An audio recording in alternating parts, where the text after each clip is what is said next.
Looked through quite a number of secret documents in Moscow.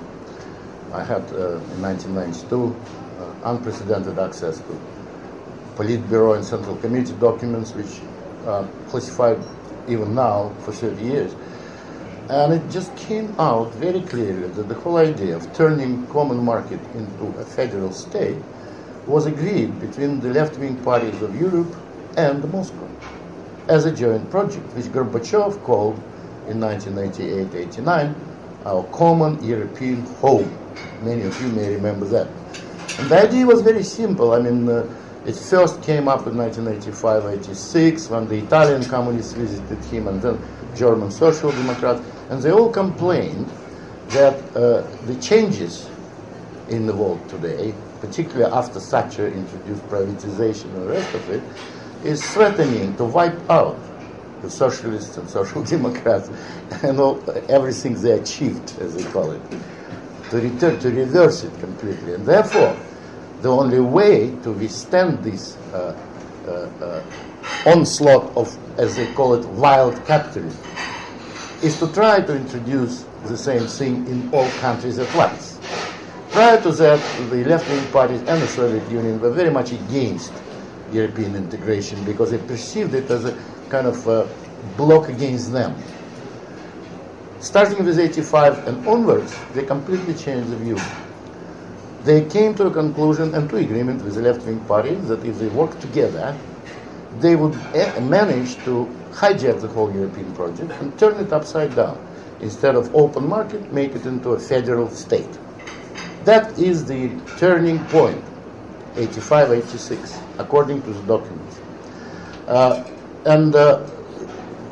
I've published most of these documents now, so you might find it even on the internet, but the conversations they had are really eye-opening.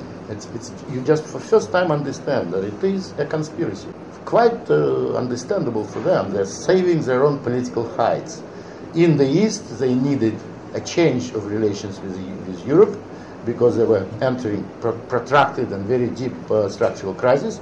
In the West, the left-wing parties also were afraid of being wiped out and losing their influence and prestige. So it was a conspiracy, quite openly made by them, agreed upon, and worked out. For example, let me give you an example which would puzzle you. In 1989, in January of 1989, a delegation of Trilateral Commission came to see Gorbachev. It included Nakasone, Giscard d'Estaing, Rockefeller, someone else, Kissinger. And in a very nice conversation where they tried to explain to Gorbachev that Soviet Russia has to integrate into the financial institutions of the world, such as GATT, such as IMF and World Bank. In the middle of it, Giscard d'Estaing suddenly takes the floor and says, Mr. President, I can't tell you exactly when it will happen, probably in 15 years, but Europe is going to be a federal state, and you have to prepare yourself for that, to work out with us and with European leaders how you would react to that, how would you allow the other East European countries to interact with it or become a part of it. You have to be prepared. Now, 1989, January, by that time, even the Maastricht Treaty was not drafted yet.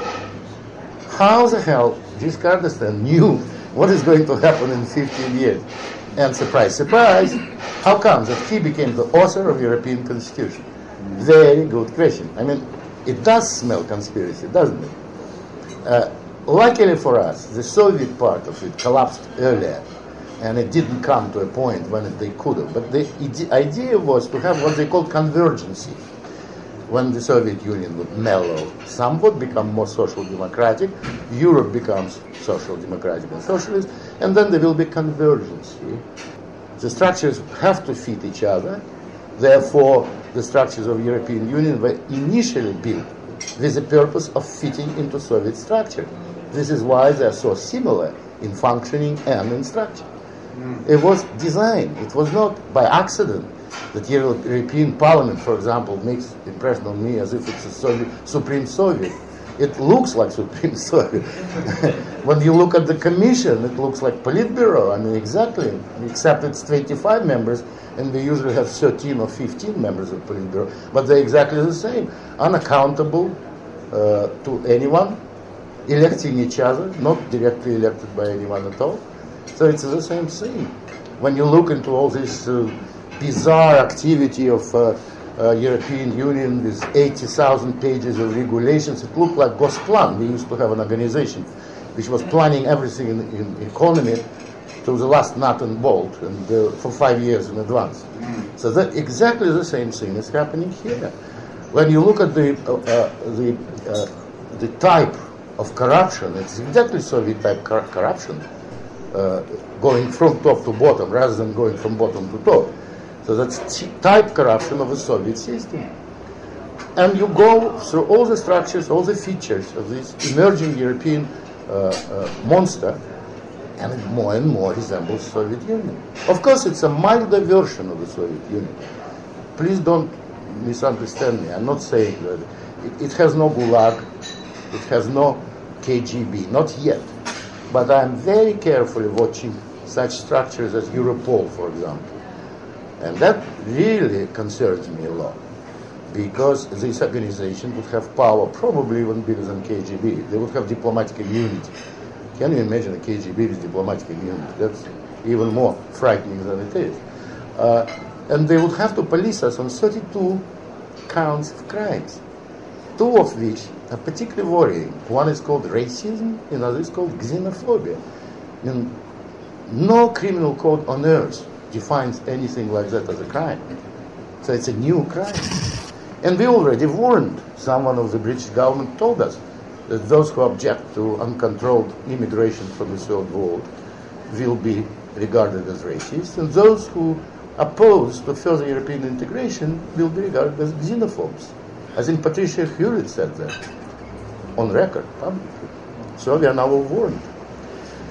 Meanwhile, they introduce more and more ideologies. Soviet Union used to be a state run by ideology. Today's ideology of European Union is social democratic, statist, and also a big part of it is political correctness. I watch very carefully how political correctness spreads and becomes oppressive ideology.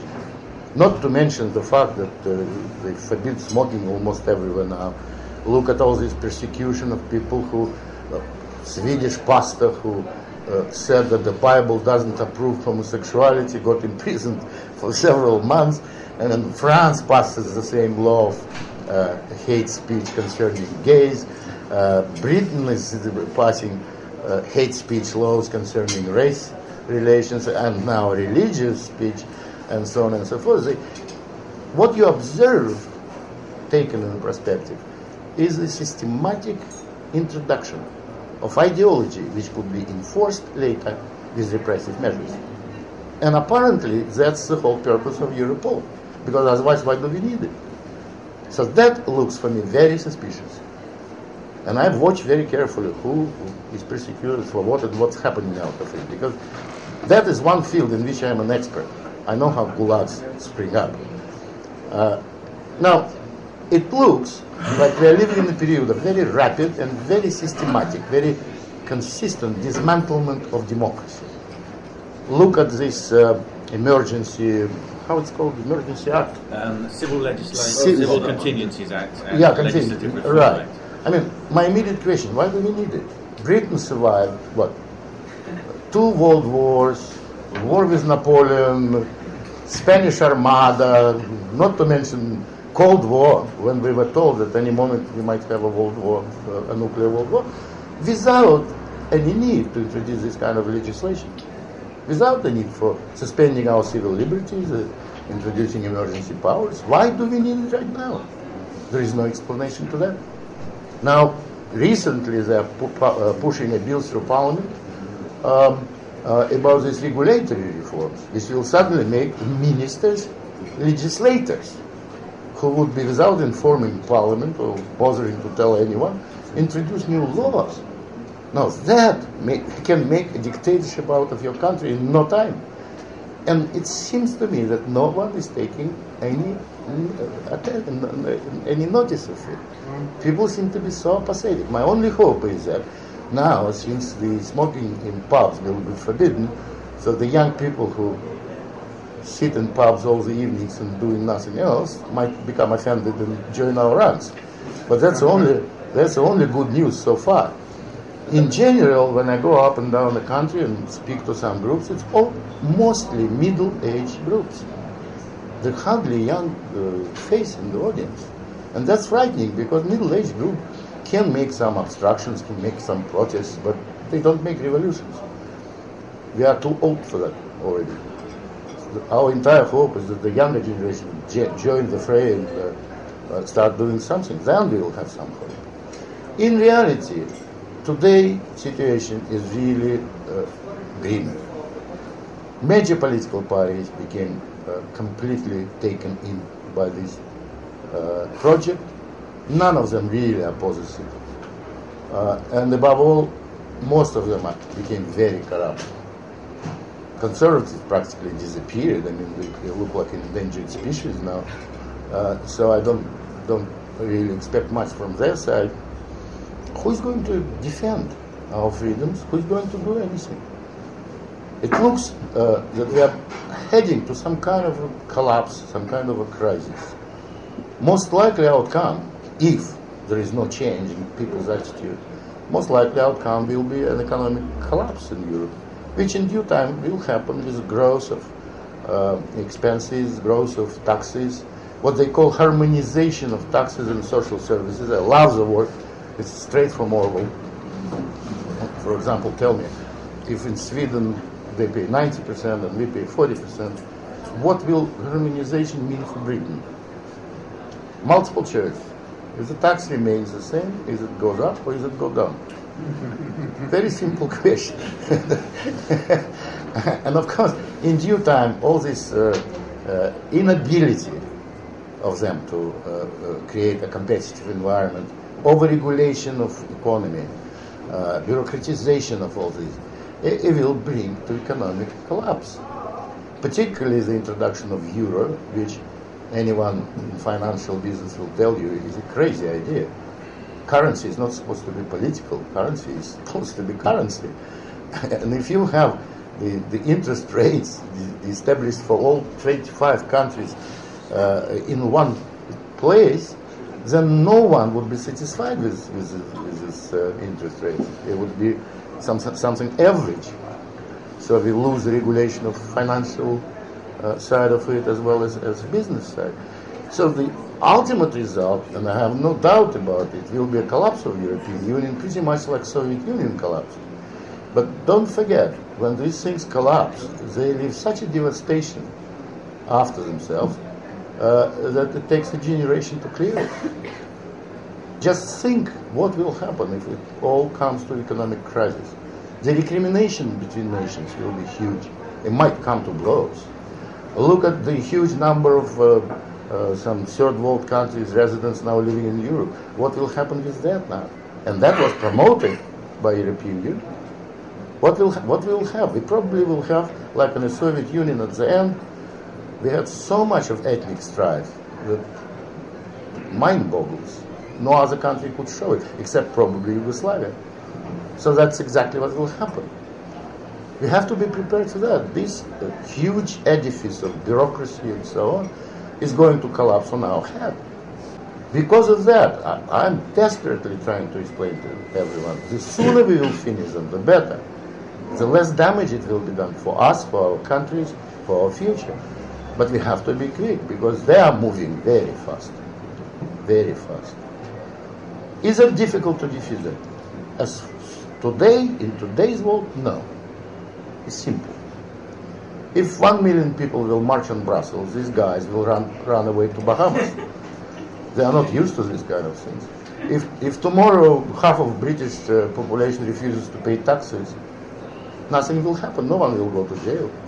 Today you can do that. What will be tomorrow with fully fledged Europol, staffed by former Stasi officers or whatever, or Securitat? I don't know. Anything may happen. we are losing time. We have to defeat them. It's not enough just to be critical. We have to sit and think and work out strategy in the shortest possible way to achieve maximum effect. Otherwise, it will be too late. So, what should I say? My conclusion is not optimistic. So far, despite the fact that we do have some anti-EU forces in almost every country, it's not enough. We are still losing, and we are wasting time.